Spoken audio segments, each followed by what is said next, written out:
Certains constructeurs auto changent vite, d'autres prennent leur temps. Voici l'histoire du retour du CHR avec Jacques Deshaies. Toyota est le constructeur automobile actuellement qui est probablement le plus en santé dans tous les constructeurs automobiles à travers la planète.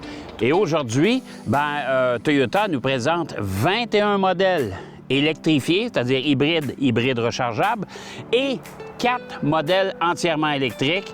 Et le BZ a fait des petits. Eh bien oui, le BZ, on a utilisé la plateforme avec la batterie dans le plancher pour nous présenter 2 modèles qui viennent s'additionner. Le BZ Woodland, qu'on va vous présenter la semaine prochaine, et le fameux CHR.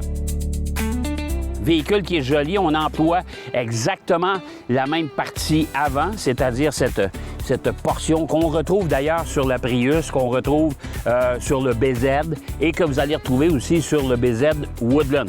Le CHR 2026 est offert en 3 configurations, c'est-à-dire en 3 versions différentes.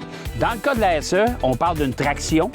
C'est un véhicule qui n'a pas de rouage intégral, tandis que quand on va dans les versions supérieures, le rouage intégral est de série.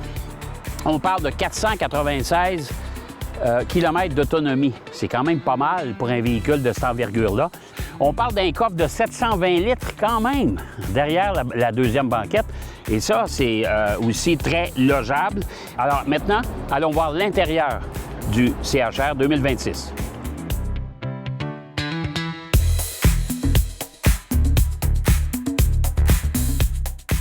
Bon, l'habitacle du CHR, là, c'est pas compliqué, c'est encore des écrans, bien sûr. Un écran de 14 pouces ici qui est logé dans le centre et un petit écran ici de 12 pouces, je pense, à peu près. Beaucoup de contrôle au volant, comme c'est souvent le cas. Beaucoup pour contrôler le volume, le régulateur de vitesse adaptatif et tout ça. 2 chargeurs sans fil pour les téléphones. Alors, votre conjointe ou votre conjoint va être content d'avoir sa propre borne de recharge. Une manette de changement pour mettre embrayer le véhicule, qui est tout petite aussi, qui nous permet aussi d'avoir beaucoup de logements sous la console centrale. Toit panoramique, évidemment, c'est la version XSE. Les sièges sont confortables. Je préfère toujours des sièges qui enveloppent un peu plus, mais en même temps, je pense que ça fait un bon boulot. La qualité des matériaux, la qualité d'assemblage chez Toyota, c'est la norme. On a évité aussi trop de plastique. Alors, au toucher, en tout cas, les revêtements pour le tableau de bord, c'est assez intéressant.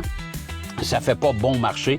Entre autres, comme dans le RAV4 de nouvelle génération, quand vous optez pour les versions moins dispendieuse, il y a un petit peu trop de plastique. Ça, c'est un peu irritant. Alors, c'est un 5 places, bon dégagement pour la tête en avant. En arrière, évidemment, c'est la version un petit peu plus coupée. Les personnes de 6 pieds et plus, ça peut être un petit peu plus difficile, surtout en même temps pour le dégagement pour les jambes. On s'entend que c'est un véhicule compact, ce qui n'est pas le cas pour le BZ de Woodland qu'on va vous présenter la semaine prochaine. Le CHR, à mon avis, va probablement avoir beaucoup de succès sur le marché parce que c'est un véhicule qui est intéressant par son format, un empattement un petit peu plus court, une silhouette, une apparence, une allure un peu plus sportive aussi. Ça va plaire à beaucoup de monde. Alors, le CHR est voué vraiment à un bel avenir.